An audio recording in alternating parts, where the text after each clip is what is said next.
तुम्हारे लिए दुख रूप हो जाता है। और यदि अपनी वासनाओं को, इच्छाओं को, कामनाओं को अपनी बुद्धि के प्रकाश में तुम जीत लो तो यही विश्व तुम्हारे लिए कल्याण का हेतु बन जाएगा। उपनिषद में बात बताया गया है कि ये जो नाशवान पदार्थ है इसी के द्वारा अविनाशी मिलता है। इतनी बड़ी बात कही है ऋषि ने, ये जो नाशवान पदार्थ है इसी के द्वारा अविनाशी की प्राप्ति होती है, ये उपनिषद कहती है, कठोपनिषद। शरीर नाशवान है, इंद्रियां नाशवान है, बुद्धि से लेकर के सारा प्रकृति का सारा नाशवान बने अपने कारण में लीन होने वाला है। लेकिन यही तो साधन है जिससे परमात्मा को जाना जाता है। आखिर हम लोगों ने इसी को साधन बनाया था और क्या किया? इसी मिले हुए शरीर का सदुपयोग किया। मेरे से जब कोई पूछता है तो मैं कहता हूं दुनिया में मेरे ऐसा आनंद में रहने वाला शायद कोई गिनती पर आदमी मिले कहीं। क्यों भाई? हमें इस पर बड़ा संतोष है कि हमने मिले हुए साधन का सदुपयोग किया है। इसलिए इन्हीं नाशवान साधनों से हमने अविनाशी को समझा, जाना, देखा और अनुभव किया है। इसलिए हमें अपने नाशवान साधनों के प्रति गौरव है। आप भी यही कह सकते हो मेरे जैसे, लेकिन जब इसका सदुपयोग करोगे तब कहोगे कि पहले कह दोगे। आप भी इसका सदुपयोग करें, आप भी मेरे ऐसे आनंद में हमेशा रहेंगे, लेकिन करें तब ना। इसलिए मैं आप लोगों से निवेदन कर रहा था कि आप इस सत्य को समझो। ये नाशवान जो कहते हैं, नाशवान तो है ये, नाशवान बने ये अपने कारण से प्रकट हुआ है, कारण में लीन हो जाएगा। लेकिन इसका सदुपयोग करोगे तो ये तुम्हारे लिए उत्तम अमृत का दाता बन जाएगा। इसका दुरुपयोग करोगे तो तुम्हारे लिए मृत्यु का दाता बन जाएगा। मृत्यु और अमृत दोनों एक ही पदार्थ के दो पहलू हैं। उसके सदुपयोग और दुरुपयोग के ऊपर उनके परिणाम निर्भर होते हैं। चाहे तुम इससे अमृत प्राप्त कर लो, चाहे मृत्यु को प्राप्त कर लो, तुम्हारे ऊपर निर्भर करता है। भगवान यही कहते हैं कि तुम सावधान हो जाओ, अपने उत्थान और पतन में तुम स्वयं जिम्मेदार हो। यदि तूने अपनी आत्मा के द्वारा अपने आप को जीत लिया है तब तो ये साधन तुम्हारे बंधु बन जाएंगे, और यदि तूने अपनी आत्मा के द्वारा इसको नहीं जीता तो यही साधन तुम्हारे शत्रु बनेंगे। वो शत्रु कैसे बनेंगे ये बात अब कल बताएंगे आप लोगों को। आज समय पूरा हो गया। यदि प्रेम प्रभु से चाहता अभिमान को तजता करे, सब अरमानित हरि नाम जप दिन रात रे।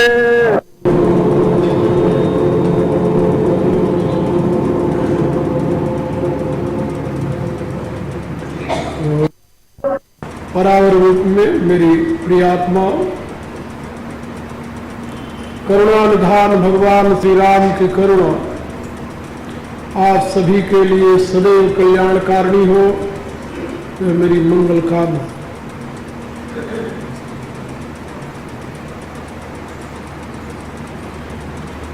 कल मैंने आप लोगों को एक बात समझाई थी। गीता के 6ठे अध्याय के श्लोक,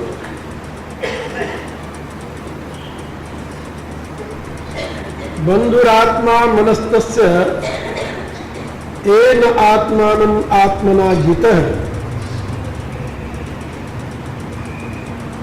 जिसने अपने मन को, इंद्रियों को अपनी बुद्धि द्वारा जीत लिया,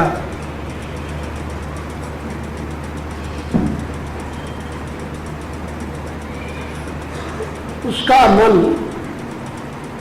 उसका बंधु बन गया। मनेव मनुष्याणाम कारणम बंध मोक्षे। मनुष्य के बंधन और मुक्ति में उसका मन ही कारण होता है, ऐसा श्रुति का कथन है। उपनिषद कहते हैं जीता हुआ मन आपका बंधु बन जाता है, आपका हितैषी बन जाता है, आपके कल्याण का साधन संपन्न कर देता है।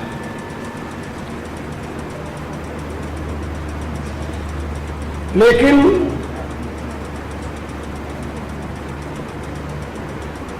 यदि मन जीता हुआ नहीं है तो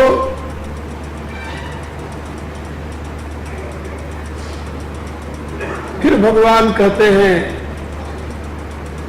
कि जो उच्छृंखल मन है, स्वच्छंद मन है, प्रबल मन है, वह आपके साथ शत्रुवत बर्ताव करता है। बंधु और शत्रु का लक्षण क्या है? बंधु वह है जो आपको बंधन से मुक्त करने में सहयोगी बने, आपके बंधन को काट दे। और शत्रु वह है जो आपको सदैव त्रास पहुंचाता रहे, पीड़ा पहुंचाता रहे, चुभन आपके हृदय में पहुंचाता रहे। ये शत्रु की परिभाषा है। तो जो सदैव आपको पीड़ित करता रहे, त्रास देता रहे, वह तो शत्रु। और जो आपके बंधन को काटने में सहयोगी बने, वो आपका बंधु। तो बंधु और शत्रु की व्याख्या बताई गई। आपका मन ही आपका बंधु बन जाता है, यही मन आपका शत्रु बन जाता है।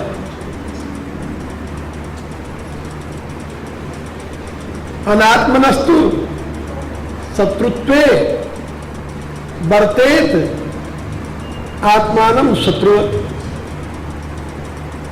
भगवान ने कहा कि जिसका मन जीता हुआ नहीं है, अनात्मनस्तु, जो जीता हुआ मन नहीं है, आत्मा जीती हुई नहीं है, वह शत्रुत्व का व्यवहार करती है। शत्रुत्व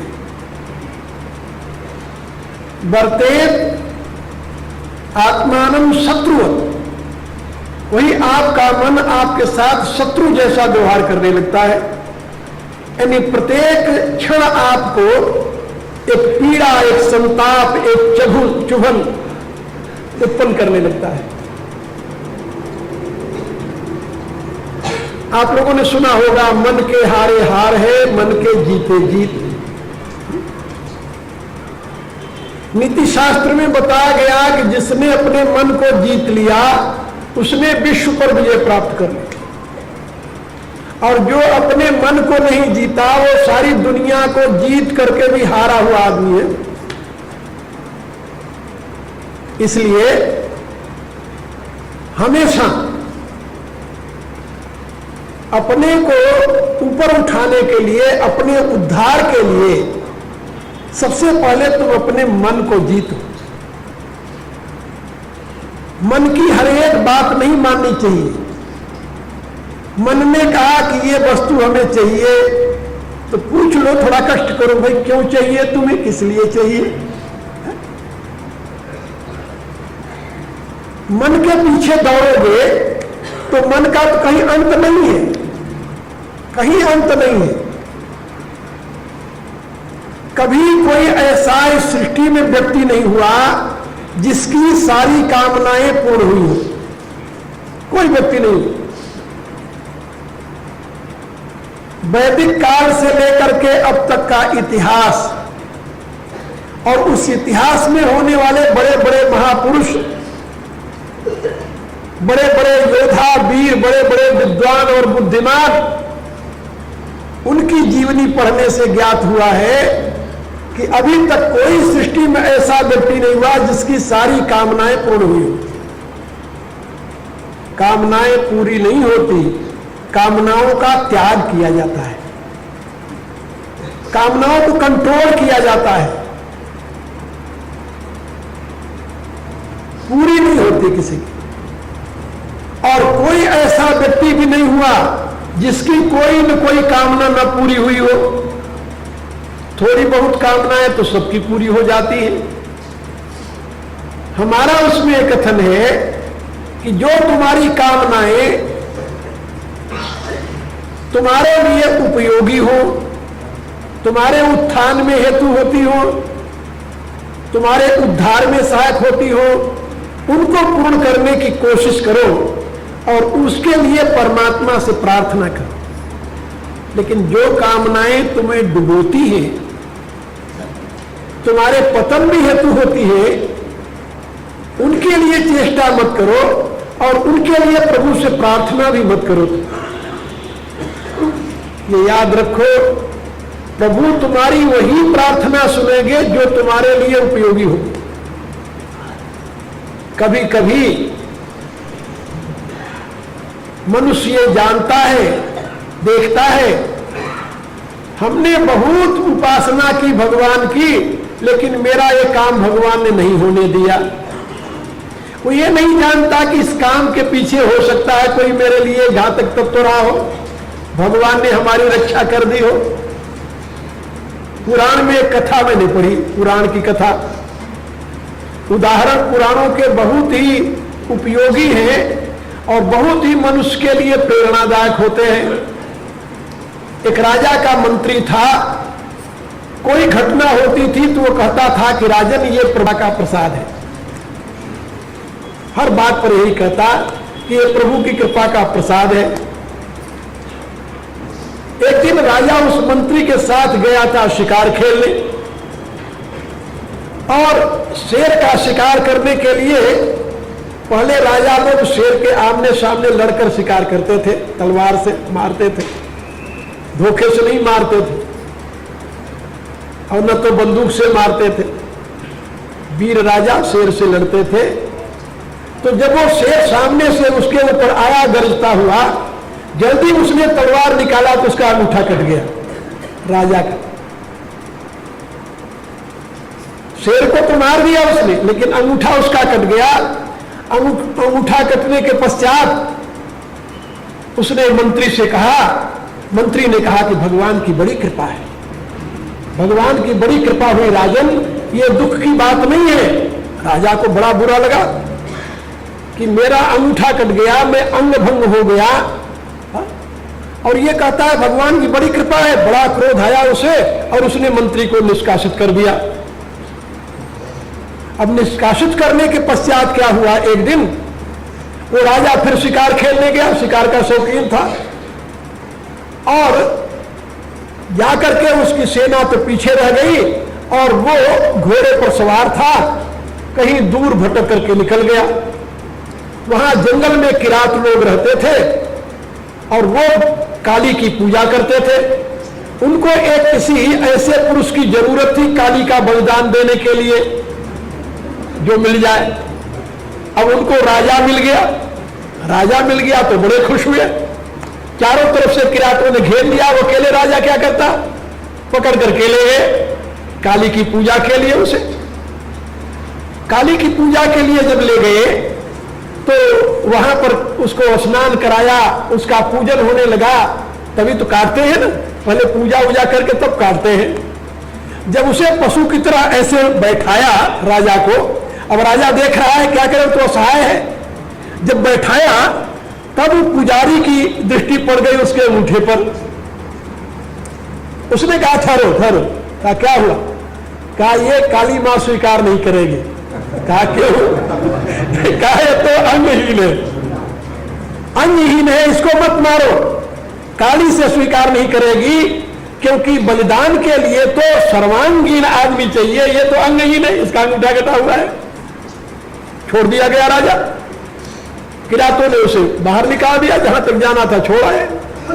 अब राजा सोचने लगा कि सही में जो मंत्री ने कहा था कि ये भगवान का प्रसाद है, सही में प्रसाद है। यदि आज अंगूठा न कटा होता तो गर्दन कट जाती। अब उसने भगवान की महिमा को स्वीकार किया और चारों तरफ अपने राज्य में ये मुनादी करा दी कि भाई मंत्री जहां भी हो हमारे पास आ जाए। मंत्री आ गया। जब मंत्री आया तो राजा ने उससे कहा, अपनी कहानी सुना दिया। कहा भाई मंत्री महोदय, ये तो मैं जान गया कि भगवान की बड़ी कृपा थी जो उसने मेरा अंगूठा कटवा दिया, नहीं तो मेरी गर्दन कट जाती। ये तो ठीक है, लेकिन जो 6 महीने तक तुम भटकते रहे, इसमें भला भगवान की क्या कृपा है? मंत्री पद से उतार करके तुम्हें भटकना पड़ा। अरे कहा महाराज आप भी नहीं चेते अभी तक, आखिर मैं तो आपके साथ ही होता। आप तो हम घर में थे, मैं तो था। अरे वो किरात आप तो मैं काटते हमें काट देते। ये तो भगवान की बड़ी कृपा रही जो हमें दूर कर दिया आपसे, तो ग्रह टल गई हमारी। मेरे कहने का अभिप्राय कि परमात्मा आपकी वही इच्छा पूरी करता है जो आपके लिए उपयोगी है। भला सोचिए, कोई एक पिता, सामान्य पिता अपने पुत्र का अहित नहीं चाहता, तो आप लोग जानते हो, नहीं चाहता। भला वो परमात्मा आपका हित क्यों चाहेगा? उससे बड़ा पिता और आपका कौन हो सकता है? सच्चा पिता तो वही है। शरीर के माता पिता तो हो सकता है कोई मनुष्य, लेकिन आपकी आत्मा का पिता तो वही है ना। गीता के 14वें अध्याय में प्रभु ने बड़े प्रेम से बताया कि अर्जुन, मम योनिर्महद् ब्रह्मा तस्मिन् गर्भम दधाम्यहम संभव सर्वभूतानां ततो भवति भारत। और उन्होंने स्पष्ट शब्दों में कहा, तासाम ब्रह्मवाद योनि अहम बीजा प्रदा पिता। ये जितने जीव पैदा हुए हैं, समस्त जीवों की उत्पत्ति में ये प्रकृति तो मां है और मैं बीज धारण कराने वाला सबका बाप हूं। जितने जीव हैं सबका पिता परमात्मा है, याद रखो।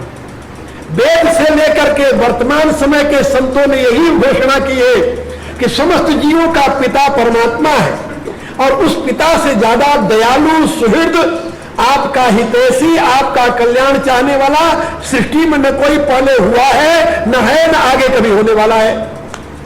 अब आप सोचिए, तो आपके लिए वो कभी दुख का कारण कैसे उपस्थित कर सकता है? इसलिए परमात्मा की सृष्टि में जो कुछ है वह सब आपके कल्याण के लिए, आपके कल्याण के लिए।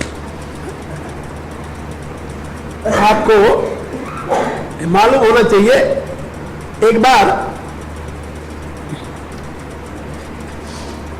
कुछ विद्वान आपस में विचार कर रहे थे कि भगवान ने सांप बना दिया, बिच्छू बना दिया, जहरीले कीड़े बना दिए, इनकी क्या जरूरत थी? कुछ वर्षों बाद वैज्ञानिकों ने अनुसंधान करके घोषणा की कि इस सृष्टि में जो जहरीली वनस्पतियां हैं, उनका जो जहरीला वायु बहता है, जहरीली वायु जो, उस सबको ये जहरीले जानवर जो है वो ग्रहण कर लेते हैं। यदि ये जहरीले जानवर न हो तो आप एक दिन जी नहीं सकते।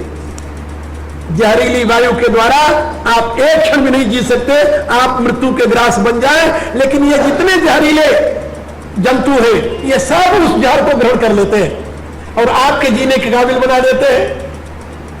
आपको पता होगा शायद, एक बार चिड़ियों ने खेती को उजाड़ना शुरू किया। चिड़ियों ने, तो लोगों ने कहा कि ये चिड़िया यदि मार दी जाए तो खेती बच जाएगी। चिड़िया मार दी गई तो परिणाम क्या हुआ? परिणाम यह हुआ कि चिड़ियों के खाने से तो बचा हुआ अन्न होता भी था, लेकिन जब चिड़िया मार दी गई तो अन्न नहीं हुआ। क्यों नहीं हुआ? कि कीड़े लग गए। जिन कीड़ों को चिड़िया खा जाती थी, वो कीड़े सारा गेहूं खा गए। तब लोगों को पता चला कि नहीं, चिड़ियों की उपयोगिता है। सृष्टि में कोई ऐसा पदार्थ नहीं है, कोई ऐसा प्राणी नहीं है जिसकी उपयोगिता न हो। और आपके कल्याण के लिए ही परमात्मा ने सृष्टि बनाई है, उसका और कोई दूसरा प्रयोजन नहीं है।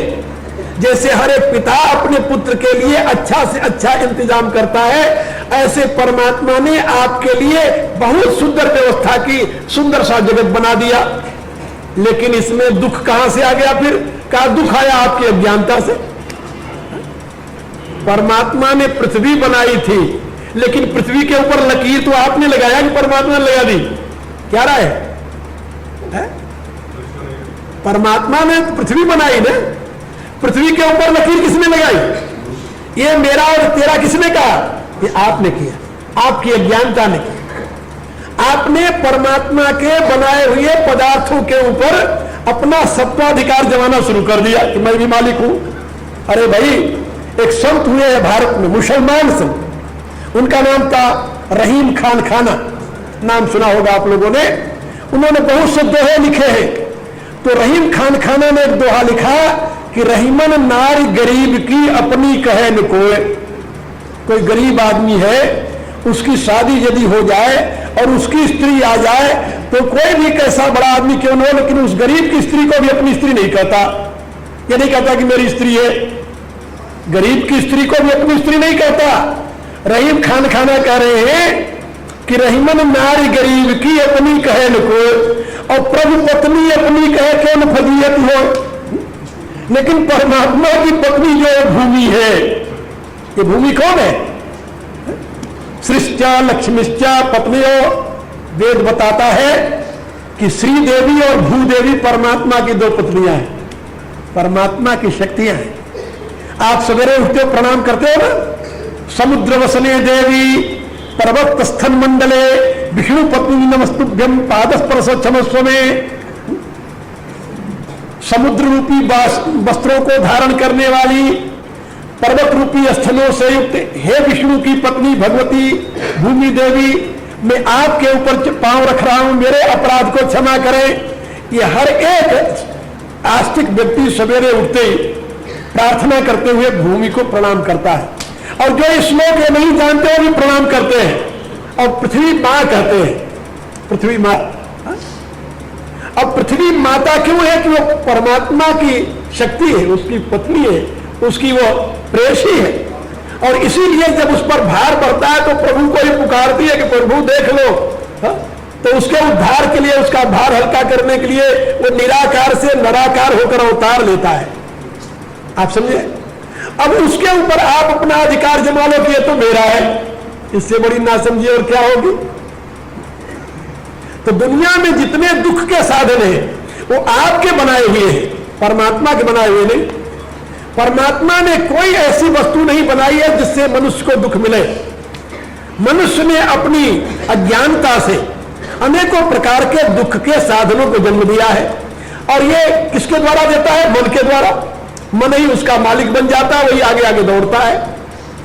इसलिए भगवान ने कहा कि देखो भाई, यदि तूने अपने मन को जीत लिया, ये न आत्मानम आत्मना जित है, जिसने अपने मन को अपनी बुद्धि द्वारा जीत लिया, जीतने के साधन बुद्धि है, बुद्धि द्वारा जीत लिया, उसका तो ये मन जो है वो उसका बंधु बन जाता है, उसके बंधन को काटने में सहयोगी बन जाता है, उसका हितैषी बन जाता है। लेकिन अनात्मनस्तु शत्रुत्व, लेकिन जिसका मन जीता हुआ नहीं है वो तो शत्रुत्वता को प्राप्त हो गया। शत्रुता को, उसमें तो शत्रुत्व की प्रतिष्ठा हो गई है। वो तो प्रतिपल आपको संताप देने के लिए तैयार है, आपको पीड़ा देने के लिए तैयार है, आपको वह त्रस्त करने के लिए तैयार है, क्योंकि बरते आत्मानम शत्रुवत, वह आपका मन शत्रु के समान आपके साथ व्यवहार करेगा। ये आपका मन ही है, कोई दूसरा नहीं है ना। ना अर्जुन ने कहा भगवान से कि प्रभु, न चाहते हुए भी मनुष्य पाप में क्यों लग जाता है? चाहता तो नहीं। अच्छा, किसी को दुख प्रिय है? नहीं प्रिय है। और हर एक व्यक्ति ये जानता है कि पाप का फल दुख होता है, और दुख किसी को प्रिय नहीं है। और दुख प्रिय न होते हुए भी वो दुख के कारण रूप पाप में प्रवृत्त हो जाता है। अर्जुन कहता है जान करके तो होता नहीं, अनिच्छन्न प्रभाषणीय बलादियो नियोजित। हे प्रभु, कोई जबरदस्ती इस मनुष्य को पाप में प्रवृत्त कर देता है, लगा देता है। वो कौन है जो पाप में लगाता है? अथ के न प्रयुक्तो यम पापम चरत पुरुष। भगवान ने क्या उत्तर दिया? उन्होंने कहा कोई दूसरा नहीं है पाप में लगाने वाला। कहा तो फिर काय काम ऐसा, क्रोध ऐसा, रजोगुण समुद्भव, महासनो महापापमा विद्येन विद्येन। काय जो तुम्हारी कामना है, कामना वासना, यही तुम्हें पाप में लगाती है। परमात्मा किसी को पाप में नहीं लगाता। लेकिन मनुष्य की बुद्धि ऐसी विचित्र है। मैं कई बार ये बताया करता हूं कि काम यदि बन जाए तो कहता है मैंने बड़ी मेहनत की है, और यदि काम बिगड़ जाए तो कहता है मैंने तो बड़ी मेहनत की लेकिन भगवान को मंजूर नहीं था। ऐसा लगता है कि भगवान से इसकी बहुत पुरानी दुश्मनी चली आ रही है। इसके काम को बिगाड़ने में भगवान खुश होता है। ये अपनी अज्ञानता है। इस अज्ञानता से मुक्त होकर के ही आप अपने उद्धार के रास्ते पर चल सकते हैं। याद रखो, जो मन कहता है उसको तुम देखो, तुम मन नहीं हो। मन तुम्हारा दास है, मन तुम्हारा एक यंत्र है, मन तुम्हारा एक नौकर है, समझ लो, तुम्हारे शरीर का एक यानी अवयव है। मैं रोज आप लोगों को प्रार्थना में बताता हूं ना, तू तन नहीं, तू मन नहीं, ना इंद्रियां चित्त बुद्धि है, प्राकृत गुणों के खेल में भूला हुआ निज शुद्धि है। जब हम आत्मा शब्द का प्रयोग करते हैं तो इस शरीर में प्रकाशित होने वाला जो चिदांश है ना, चिदांश जो परमात्मा की ही ज्योति है, एक किरण है। जैसे व्यापक विद्युत शक्ति की ज्योति ये बल्ब में जल रही है, लेकिन बल्ब प्रकाश नहीं दे रहा, प्रकाशक तो ज्योति है, बल्ब तो उसके लिए माध्यम बना हुआ है। इसी रूप से परमात्मा का चिदांश जो है वो तुम्हारे ब्रह्म चक्र के माध्यम से अंदर प्रकाशित हो रहा है, उसी से अहम स्फुरित हो रहा है, पूर्णा हो रही है, और उसी पूर्णा के प्रवाह में मन जन्म ले लेता है। पूर्णा के प्रवाह का नाम ही मन है, क्या समझे? पूर्णा का नाम अहम है और पूर्णा के प्रवाह का नाम मन है, वो दोनों एक ही है, उनका नाम बदल गया है क्रिया के द्वारा। और ये चेतन के प्रकाश में बुद्धि से प्रकट होते हैं, इसलिए बुद्धि का पुत्र अहम है, अहम का पुत्र मन है, ऐसा कह देते हैं समझाने के लिए। अब आप सोचें, वो चिदांश जो आपके इस शरीर को प्रकाशित कर रहा है ब्रह्म चक्र के द्वारा, वो तो परमात्मा से अभिन्न है, वही तुम्हारा अपना स्वरूप है। और उसके द्वारा उत्पन्न हुई जो वृत्ति है, अहम जो है, फुरना जिसे कहते हैं, फुरना को अंग्रेजी में वृत्ति कहते नहीं, संस्कृत में वृत्ति कहते हैं फुरना को। और वो फुरना जो वृत्ति है उसी में संकल्प विकल्प उठता है, उसका नाम मन पड़ जाता है। तो समझे? तो वृत्ति तुम नहीं हो, तुम्हारे चित्त में, तुम्हारे बुद्धि में वृत्ति उत्पन्न हो रही है। जैसे समुद्र में लहरें उठती हैं और दबा जाती हैं, ऐसे तुम्हारे बुद्धि में वृत्तियां उठती हैं, उसी में लीन होती रहती है। असंख्य वृत्तियां दिन भर में उठती हैं। अब उन वृत्तियों का अनुकरण करके, उन वृत्तियों के गुलाम बन करके, उन वृत्तियों के पीछे पीछे दौड़ करके यदि तुम चाहो कि हमें सुख मिल जाए, शांति मिल जाए, हमारा उद्धार हो जाए, हम ऊपर उठ जाएं, कैसे संभव हो सकता है? वृत्तियों से मुक्त होने के पश्चात ही तुम अपने आप को ऊपर उठा सकते हो। वृत्तियों की गुलामी करके तुम अपने आप को ऊपर नहीं उठा सकते, ये बात याद रखो। भगवान यही समझा रहे हैं कि तुम वृत्तियों के गुलाम मत बनो, जो मन कहे वही मत करो, सोचो विचारो। भगवान ने बुद्धि दी है, बुद्धि का प्रयोग इसी में आप मनुष्य कहलाते हैं ना। किस नाते? आपके पास बुद्धि है। यदि बुद्धि ना हो तो आपको मनुष्य कौन कहेगा? बुद्धिहीन को तो मनुष्य शरीर में रहते हुए भी कहते हैं तो पशु है, नीरा पशु है, इसका तो बुद्धि नहीं है, यही कहते हैं ना। बोल चाल में भी हम यही कहते हैं, व्यवहार में भी हम यही कहते हैं, अरे तो बुद्धिहीन है, तो नीरा पशु है, जान दो, यही कहते हैं ना। तो बुद्धि के नाते आप मनुष्य हैं, और यदि बुद्धि का प्रयोग नहीं करते फिर मनुष्य का है क्या? आजकल बहुत जल्दी लोग कह देते हैं, कोई बातचीत चले ना, कहते हैं इज इट साइंटिफिक, क्या ये वैज्ञानिक सत्य है, ऐसा पूछते हैं, इज इट साइंटिफिक। और उससे पूछो कि तुम्हारी यानी दैनिक क्रियाओं में कितनी मात्रा में तुम साइंटिफिक बात सोचते हो। साइंटिफिक माने बुद्धि सम्मत, ये बात याद रखो। साइंटिफिक का अर्थ होता है बुद्धि सम्मत, क्योंकि साइंस का अभिप्राय होता है एनालिटिकल प्रोसेस को अपनाना। ये तो जानते हो ना, साइंस के दो अंग हैं, दो अंग, एक्सपेरिमेंटेशन एंड एग्जामिनेशन। तो जो वस्तु एक्सपेरिमेंटेशन एंड एग्जामिनेशन के द्वारा सत्य समझ में आ जाए वही साइंटिफिक कही जाएगी। तो क्या तुम हर एक क्रिया को एग्जामिन करके और उसका एनालिसिस करके जानते हो कि उसको स्वीकार कर लेते हो? और जब बिना जाने स्वीकार कर लेते हो तो तुम कैसे कह सकते हो कि भाई हम तो वैज्ञानिक युग में रहते हैं, हम तो वैज्ञानिक बात मानते हैं। कई बार मेरे से लोग पूछते हैं कि आप भारत में भी घूमते हो, यहां भी बोलते हो, विदेशों में भी घूमते हो, आपको अच्छे ऑडियंस कहां मिलते हैं? तो मैं उनसे कहता हूं विदेश में। क्यों भाई विदेश में क्यों मिलते हैं? विदेश में जो ऑडियंस मेरे पास आते हैं वो श्रद्धा से नहीं आते। महात्मा जी है, बोल रहे हैं, संतों की वाणी सुनने से पुण्य होता है, संतों के दर्शन मात्र से कर जाएंगे, ऐसी उनमें भावना नहीं होती।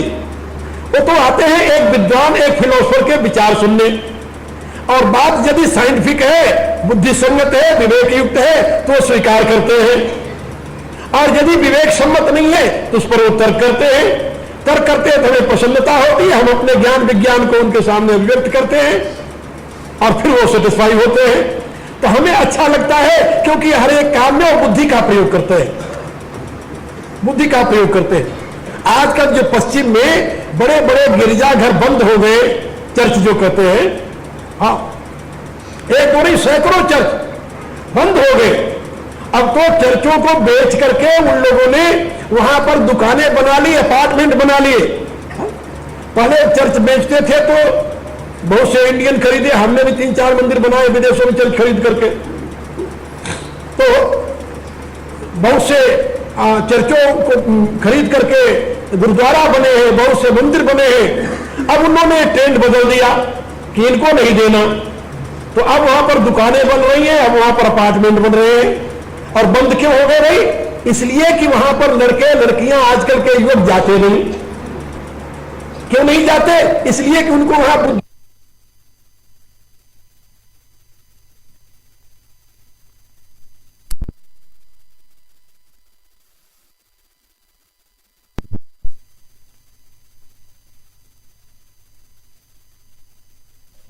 दिया है कि किसी भी बात को मानने के लिए तैयार नहीं है यदि वो बुद्धि संगत न हो। और चर्चों में कोई बुद्धि संगत बात नहीं है, वहां तो जाए। हमने भी कई चर्च अटेंड किए हैं, उनकी जो सर्विस होती है 45 मिनट की, जाते रहते हैं। कभी कभी कभी बोलने जाते हैं तभी अटेंड करना पड़ता है वहां पर। तो वहां पर क्या होता है कि पृष्ठ आया, हेड पृष्ठ सब खड़े हो गए, वो बैठा तो बैठ गए, वो फिर खड़ा हुआ फिर खड़े हो गए, फिर बैठा तो बैठ गए। उसके बाद में बाइबल कुछ आयतें पढ़ी उसने, पीछे से दोहरा दिया, 45 मिनट खत्म हो गया, आप चले जाओ। आप प्रश्न नहीं कर सकते कुछ, आप पूछ नहीं सकते कुछ, आप उसमें युक्ति या तर्क नहीं लगा सकते कुछ, क्योंकि धर्म में बुद्धि का प्रवेश नहीं है। ये उनके यहां का सिद्धांत है। If you will believe that Christ is my savior, then you will go to heaven after that, not before that. ये वहां की स्थिति है। एक दिन मैं अपने आश्रम में बैठा हुआ था लंदन में, तो वहां के जितने आश्रम होते हैं वो टैक्स फ्री होते हैं। तो ये देखने के लिए कि ये आश्रम है या मकान है, तो इंस्पेक्टर आ गया। मेरे जो सेक्रेटरी थे नीचे बैठे हुए थे, उनसे बातें करने लगा। तो उन्होंने बताया कि मेरे गुरुजी आए हुए हैं और ऊपर हैं, आप मिलना चाहो तो उनके पास चलो। उसने बहुत प्रसन्नता व्यक्त की, मेरे कमरे में आ गया, बैठ गया, नमस्कार किया, बैठ गया। तो मैंने उससे पूछा कैसे आए? उसने बताया कि मैं तो इंस्पेक्टर हूं और मैं इसका वो करने आया था, तहकीकात जिसे कहते हैं, इंक्वायरी करने। कहने लगा कि मेरा एक प्रश्न है, मैं इस सर्विस में आने से पहले एक चर्च का पृष्ठ था, लेकिन क्योंकि वो चर्च बंद हो गया इसलिए नौकरी हमारी खत्म हो गई, फिर हमें ये जॉब मिल गया। अब हमें एक बात आप बताइए कि आप लोगों के यहां नए नए मंदिर बन रहे हैं, नए नए आश्रम बन रहे हैं और हमारे चर्च बंद हो रहे हैं, इसका कारण क्या है? मैंने उससे कहा, हम कहा कि इसका कारण बताओ। बोले हम कहा कि तुम पृष्ठ रहे हो, तुम्हें तो पता है कि तुम्हारे धर्म में जीते जी के लिए कोई व्यवस्था नहीं है, कोई व्यवस्था नहीं है। मरने के बाद स्वर्ग मिलता है यदि जीसस क्राइस्ट में विश्वास करे तो, और वो भी मरने के तुरंत बाद नहीं मिलता। फिर कब मिलता है? मरने के बाद तुम पहले दफनाए जाओगे कोफीन में रख करके वहां, और जजमेंट डे जब आएगी तब जाकर न्याय होगा। और यदि तूने प्रमाणित कर दिया कि मैं जीसस क्राइस्ट में विश्वास करने वाला हूं, तब खुदा ने तुम्हें जन्नत को भेज दिया, नहीं तो तुम्हें जहन्नम में भेज देगा। तो यदि तुमने क्राइस्ट में विश्वास की तो मरने के बाद जब जजमेंट डे आएगा तब तुम्हें स्वर्ग मिलेगा। हम कहा वो जजमेंट डे कब आएगा? कहता है तो पता ही नहीं है। हम कहा तो आजकल तुम जानते हो वैज्ञानिक युग है, शॉर्टकट का जमाना है, हर एक आदमी या तो मरने के बाद तुरंत जाना चाहता है स्वर्ग में, वो तो तुम्हारे यहां व्यवस्था नहीं है, और जीते जी के लिए कोई साधन नहीं है, जीते जी के लिए कोई साधन नहीं, मरने के बाद स्वर्ग जाने की व्यवस्था है, वो भी कब, जब जजमेंट जब पार हो जाए तो। उसने मेरे से पूछा आप क्या बताते हो, हम कहा मैं तो साफ कहता हूं भाई, जजमेंट डे के बाद यदि किसी को स्वर्ग जाना हो तो चर्च में जाए, but if you want to enjoy divine enjoyment in your present life, come to me, I will give you that knowledge through which you will enjoy heavenly enjoyment on the earth. उनका मैं लोगों को यह बताता हूं कि मरने के बाद यदि तुम्हें स्वर्ग जाना हो तब तो चर्च में जाओ, और जीते जी स्वर्गीय सुख भोगना हो तो मेरे पास आओ, मैं तुम्हें वो ज्ञान विज्ञान दूंगा जिसके द्वारा तुम यही जीते जी स्वर्ग का ऐश्वर्य भोगोगे। वो कहता फिर आप क्या बताते हो, हम कहता मैं बताता हूं संयम, संयम बताते हैं, योग बताते हैं, ध्यान बताते हैं, प्राणायाम बताते हैं, आसन बताते हैं, ब्रह्म विद्या बताते हैं, ज्ञान बताते हैं, उनके सारे प्रश्नों का समाधान करते हैं, और हमारी सारी प्रक्रिया जो है वो साइंटिफिक है। हम नहीं कहते कि हमारे इस बात पर विश्वास करो तुम, हम कहते हैं इस पर विचार करो। तुम्हारे यहां ये सिद्धांत है कि reasoning has no place in religion, ये तो तुम जानते हो बोले हाँ, हम कहा हमारा सिद्धांत है कि reasoning is the first step of religion, reasoning is the first step of religion. तुम्हारे यहां यह कहा जाता है कि तर्क का धर्म में कोई स्थान नहीं है, और हमारे यहां कहा जाता है कि बिना तर्क के तुम धर्म को जान ही नहीं सकते।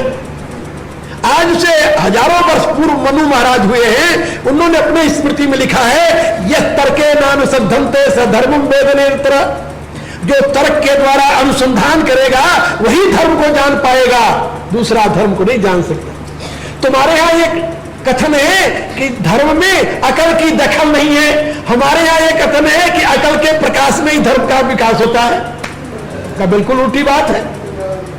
इसलिए आजकल के नवयुवक और नवयुवतियां तुम्हारे देश के जो हमारे पास आ रहे हैं, चर्च बंद होता जा रहा, और दुनिया में वो दिन दूर नहीं है जबकि हर एक व्यक्ति वैज्ञानिक दृष्टिकोण से देखने लगेगा, समझने लगेगा, जानने लगेगा, किसी सच्चे धर्म की तलाश में चलेगा, और जो धर्म वैज्ञानिक दृष्टि से सत्य होगा, जो धर्म बुद्धि संगत होगा, जो धर्म विवेक संगत होगा, जो धर्म विवेक पर प्रतिष्ठित होगा, वही जीवित रह जाए, बाकी सब साफ हो जाएगा। वो दिन दूर नहीं है, वो बात याद रखो आप। गीता में उसी प्रकार के धर्म की व्याख्या है। गीता का धर्म जो है वो बुद्धि योग है, बुद्धि योग, और वह बुद्धि योग माने योग बुद्धि जन्य धर्म, योग बुद्धि के द्वारा, योग बुद्धि माने विशुद्ध बुद्धि, परमात्मा के ध्यान के द्वारा, चिंतन के द्वारा, परमात्मा से एकत्व की अनुभूति के द्वारा जो विशुद्ध बुद्धि प्राप्त होती है, उस बुद्धि का नाम है योग बुद्धि। ये बात समझे? बाह्य विषयों के वहां पहुंच से नहीं, अंतर्मुखी होकर परमात्मा के चिंतन द्वारा, उस परम तत्व के ज्ञान द्वारा, उस परम तत्व के प्रकाश द्वारा जो बुद्धि प्राप्त होती है, उस बुद्धि का नाम है योग बुद्धि। और उस योग बुद्धि को महर्षि पतंजलि ने अपने योग शास्त्र में कहा है अध्यात्म प्रसाद ऋतंभरा तत्र प्रज्ञा। जब परमात्मा की अनुकंपा होती है, परमात्मा का प्रकाश जब प्रकाशित होता है मनुष्य के ब्रह्मचक्र में, तब उसको ऋतंभरा नाम की प्रज्ञा प्राप्त होती है, सत्य बुद्धि प्राप्त होती है, और उस बुद्धि के प्रकाश में ही धर्म का यथार्थ रूप जाना जाता है। क्या समझे? इसलिए योग बुद्धि के प्रकाश में ही धर्म का यथार्थ बोध प्राप्त होता है, और धर्म का यथार्थ बोध जो है वही मनुष्य के लिए सुख का, ऐश्वर्य का कोष बनता है, समुद्र बन जाता है। वहां आनंद के सिवा और कुछ नहीं रहता, क्योंकि सत्य को समझ जाता है वो। आपके भी ये बात समझ में आ जाए कि भाई दुनिया जो है इस पर प्रयोगाधिकार तो है, लेकिन सत्वाधिकार नहीं है। दो बातें आप याद कर ले, इस दुनिया के जितने वस्तु है, पदार्थ है, सबका प्रयोगाधिकार तो है, लेकिन सत्वाधिकार नहीं है। सत्वाधिकार माने मालकियत, सत्वाधिकार नहीं है। यदि इतना बोध हो जाए और ये बोध बना रहे तो क्या आप कभी दुखी होंगे? कभी दुखी नहीं। क्यों दुखी होंगे? प्रयोगाधिकार के लिए आप दुखी नहीं है, आप दुखी है सत्वाधिकार के लिए। आखिर हम लोग भी तो इसी संसार में रहते हैं, बड़े आराम से रहते हैं, घूमते फिरते हैं सारे, और दुनिया में बड़े बड़े आराम से और आनंदमय जीवन जीते हैं। क्यों जीते हैं भाई? इसलिए कि प्रयोगाधिकार तो है ही, सत्वाधिकार है ही नहीं। जब सत्वाधिकार किसी का नहीं तो हमारा कैसे होगा? जो मानते हैं कि मेरा सत्वाधिकार है उनका भी नहीं है। अधिकार किसका है फिर? सत्वाधिकार किसका है? का वेद कहता है सत्वाधिकार तो उसी का होता है जिससे वस्तु बनती है। जैसे मिट्टी से घड़ा बना है तो घड़े पर सत्वाधिकार किसका है? मिट्टी का है। जब तक मिट्टी रहेगी घड़ा रहेगा, और घड़ा टूटेगा तो मिट्टी में लीन हो जाएगा। इसलिए सत्वाधिकार किसका है? मिट्टी का है, क्योंकि मिट्टी से बना हो। और प्रयोगाधिकार किसका है? का जो घड़े को प्रयोग कर रहा है, पानी पी रहा। दो प्रकार के अधिकार हुए ना। एक तो जिससे पैदा हुआ उसी में लीन हो जाएगा, सत्वाधिकार उसका है, और प्रयोगाधिकार जो प्रयोग कर रहा है उसका है। और जो बना हुआ वो टूटेगा जरूर, मिट्टी से बना हुआ टूटकर मिट्टी में मिलेगा, इसलिए उस पर तुम्हारा सत्वाधिकार नहीं है। ये बात समझ गए? ऐसे ये दुनिया किससे बनी है? परमात्मा से। किसमें लीन होगी? परमात्मा में। इस पर सत्वाधिकार किसका? कहा परमात्मा का। वेद घोषणा करता है ईशावास्यम इदम सर्वम यत् किंचित जगत्याम जगत। ये सारा जो जगत दिखाई दे रहा है सब ईश्वर से परिपूर्ण है। यत् किंचित, एक किनका भी ऐसा नहीं है जिसमें ईश्वर की सत्ता व्याप्त न हो। सोचो पहले, यत् किंचित जगत्याम जगत। इसलिए तेना त्यक्तेन भुंजी था, उस पर सत्वाधिकार नहीं, प्रयोगाधिकार करके तेन त्यक्तेना, उसका त्याग पूर्वक भोग करो तुम। भोग करो, प्रयोग करो तुम, क्योंकि प्रयोग बिना किए तुम रह नहीं सकते। तुम्हारे प्रयोग के लिए दुनिया बनी है। प्रयोग तो करो, लेकिन कैसे करो? तेना त्यक्तेन भुंजी था, त्याग पूर्वक भोग करो। और याद रखो हमेशा, मां गृध, लालची मत बनो, लोभी मत बनो, गृद्ध मत बनो। मां गृध, मां गृध के दो अर्थ होते हैं। गृद्ध दृष्टि मत रखो, जैसे गीध आकाश में उड़ता है ना, और आकाश में उड़ने वाले गृद्ध की दृष्टि कहां होती है? जमीन पर, मांस के टुकड़े पर। जितना ऊंचे उड़ेगा उतने दूर तक के मांस का सड़ा मांस का टुकड़ा दिखेगा वो। उड़ान तो बहुत ऊंची है उसकी, लेकिन दृष्टि बहुत नीची है। इसी रूप से वेद कहता है तुम गृद्ध मत बनो, गृद्ध दृष्टि मत अपनाओ, लालची मत बनो। मां गिरा कस्य सिद्धम, सोचते रहो ये धन किसका है? किसका है? परमात्मा का। कहते तो सब भगवान का है, लेकिन अंतर से नहीं कहते। हाँ, अंदर से कहते हैं है तो मेरा, और बाहर कहते तो भगवान का लिया है भाई। अरे भाई, भगवान से चलेगा? यदि भगवान का हो तो तुम्हें दुख हो ही नहीं सकता, कभी नहीं दुख हो सकता, संताप नहीं हो सकता, दुख नहीं हो सकता, पीड़ा नहीं हो सकती, यदि तुम्हें अनुभव हो जाए कि ये भगवान का है। धर्म केवल यही सिखाता है। धर्म ये नहीं कहता कि तुम सबको दूर फेंक दो और अलग बैठ जाओ, ना ना। धर्म ये कहता है कि तुम त्याग पूर्वक उसका प्रयोग करो, अनासक्त भाव से उसका प्रयोग करो। ये धर्म जो है ये विवेक के प्रकाश में सिद्ध होता है। इसलिए मैं कहता हूं धर्म माना नहीं जाता, धर्म जाना जाता है। धर्म क्या है?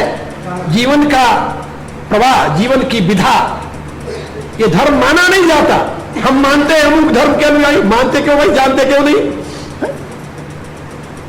ये जब से धर्म माना जाने लगा तभी से धर्म के नाम पर अनेकों अनाचार हुए। ये धर्म के मानने का ही परिणाम है। भारत में कभी भी धर्म माना नहीं गया। भारतीय संस्कार में भारतीय ऋषियों ने कभी नहीं बताया कि धर्म को तुम मान लो। उन्होंने बताया कि धर्म को जानो। जानने के लिए यहां पर अनेकों प्रकार के शास्त्रों की रचना की गई।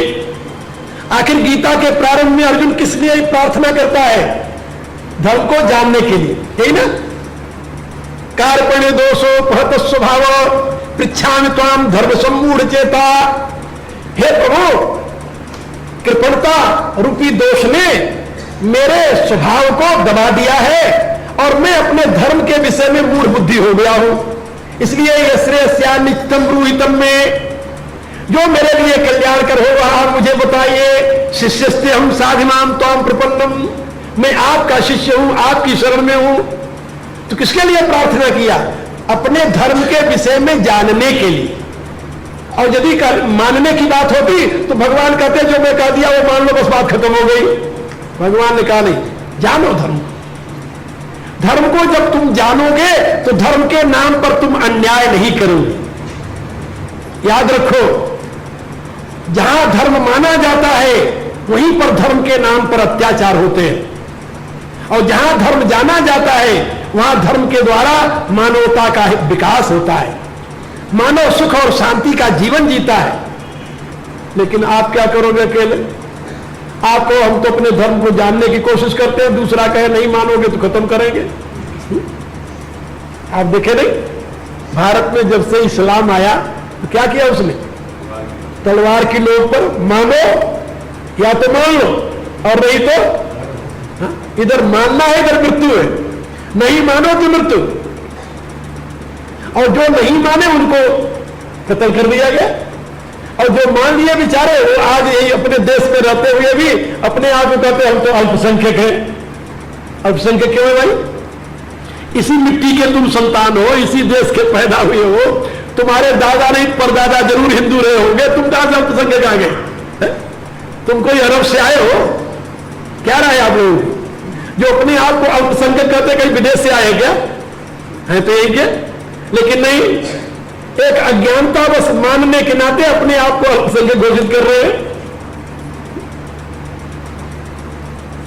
तो भारत में हमेशा धर्म को जानने की प्रेरणा दी जाती रही। धर्म को जानो और जान करके उसका अनुकरण करो, वैसा जीवन जियो। तो भगवान यहां पर समझा रहे हैं कि यदि तुम मन के अधीन हुए और मन की गुलामी की, मन मानता है हा? और बुद्धि जानती है, ये बात समझे? मन का स्वभाव है मान लेना, जो बात उसे अच्छी लगी उसको मान लिया, उसको जानने की कोशिश नहीं की।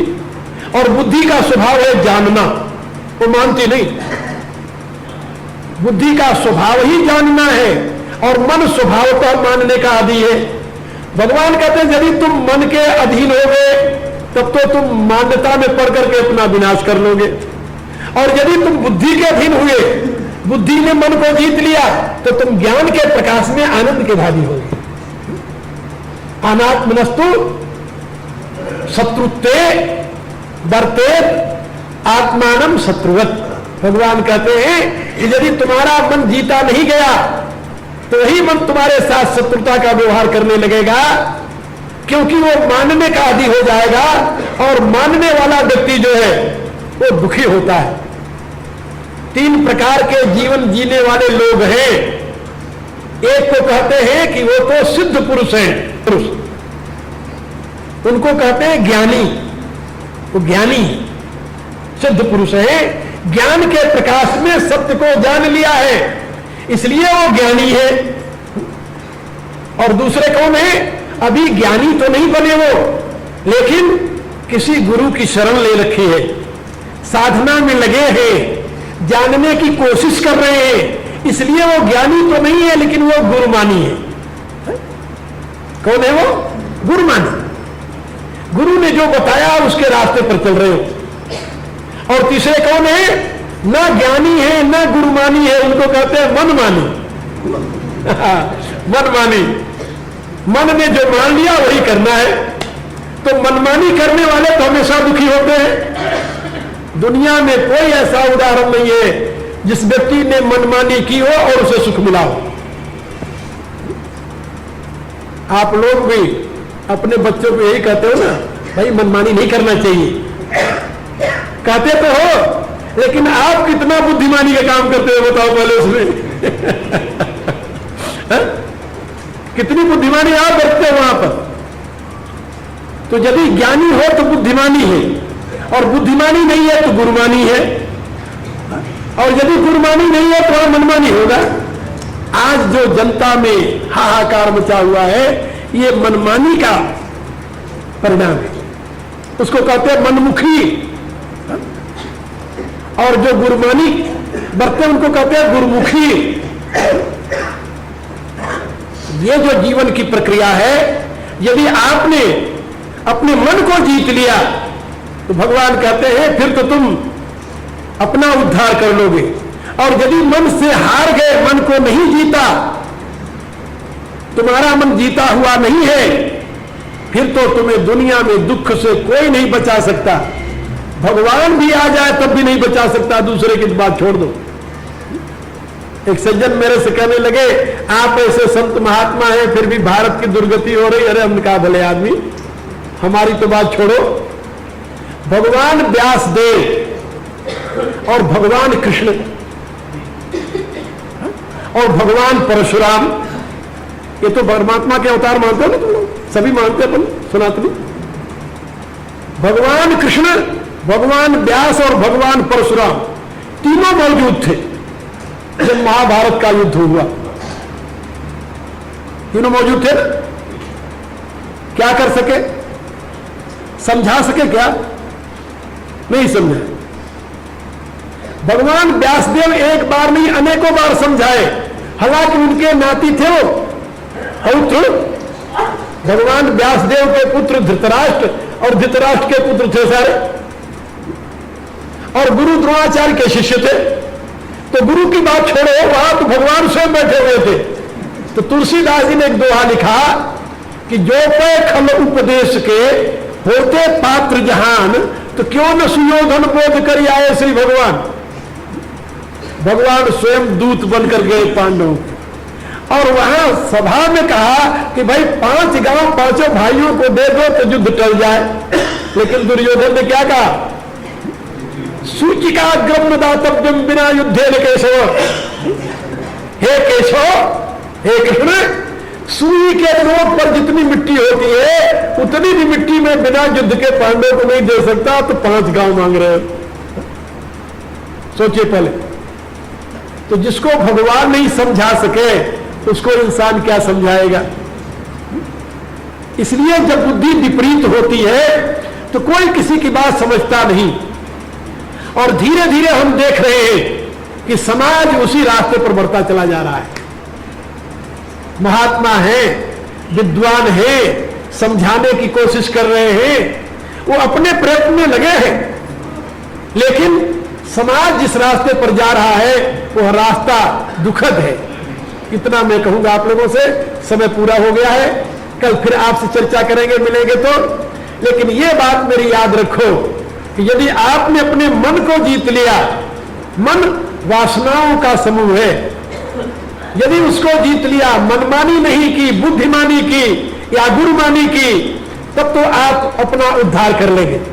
और यदि आप गुरुमानी नहीं, बुद्धिमानी नहीं, मनमानी करने लगेंगे तो आपका उद्धार भगवान भी नहीं कर सकता, हमारे ऐसे व्यक्ति क्या कर सकते हैं। ये बात परम सत्य है, इसको आप गांठ बांध लें और इसका चिंतन करते हुए जाएं कि आपको मनमानी करना है या बुद्धिमानी और गुरुमानी। ये निर्णय आपको स्वयं करना है। धर्म आपको ज्ञान का प्रकाश प्रदान करता है, धर्म आपको अज्ञानी नहीं बनाता। धर्म जाना जाता है, धर्म माना नहीं जाता। धर्म जिया जाता है, धर्म गाया नहीं जाता। याद रखना, ये धर्म की यथार्थ व्याख्या है। और जो आजकल पूजा पाठ यानी ये सब प्रक्रियाएं हैं, ये तो धर्म का एक अंग है। ये केवल वातावरण तैयार करने के साधन है। यथार्थ धर्म का बोध तो विशुद्ध बुद्धि से होता है, और विशुद्ध बुद्धि के लिए वातावरण तैयार करने के लिए दुनिया के साधन है। ये सहायक तो जरूर है, लेकिन यही धर्म है ऐसा मानकर यदि उलझे रहोगे तो अपने आप धर्म से बहुत दूर हो जाओगे। याद रखना मेरी बात। इन्हीं शब्दों के साथ आज का यह कार्यक्रम यही विश्राम पाता है। अब प्रार्थना कीजिए। यदि प्रेम प्रभु से चाहता, अभिमान को तजता करे, छोड़ सब अरमान नित, जप दिन रात रे, संसार के वैभव सभी, तू जान जलती आग रे, त्याग रे सुख स्वप्न का, बीती निशायब जागरे, नाते सभी तन से किए, माँ बाप पुत्र कलत्रये, साथी सहोदर अपन पो, भूला फिरे लखरे, है व्यर्थ ही ममता किया, हाँ अंत को संग लागरे, तू देख आंखें खोल के, बीती निशायब जागरे, यारे तुम्हारे प्रेम के, जो पात्र है संसार में, ले जाएंगे सब एक दिन, बज के तुम्हें मझधार में, साथी न होगा तन तेरा, जिससे अधिक अनुराग रे, तू भाग तनपुर छोड़ के, बीती निशायब जागरे, तू तन नहीं तू मन नहीं, ना इंद्रिया चित बुद्धि है, प्राकृत गुणों के खेल में, भूला हुआ निज शुद्धि है, करता नहीं तू कर्म का, अभिमान तन का त्याग रे, पहचान अपने आप को, बीती निशायब जागरे, भृगुस्व तत्सवितुर्वरेण्यं भर्गो देवस्य धीमहि यो यो नः प्रचोदयात्, सर्वे भवन्तु सुखिनः, सर्वे सन्तु निरामयाः।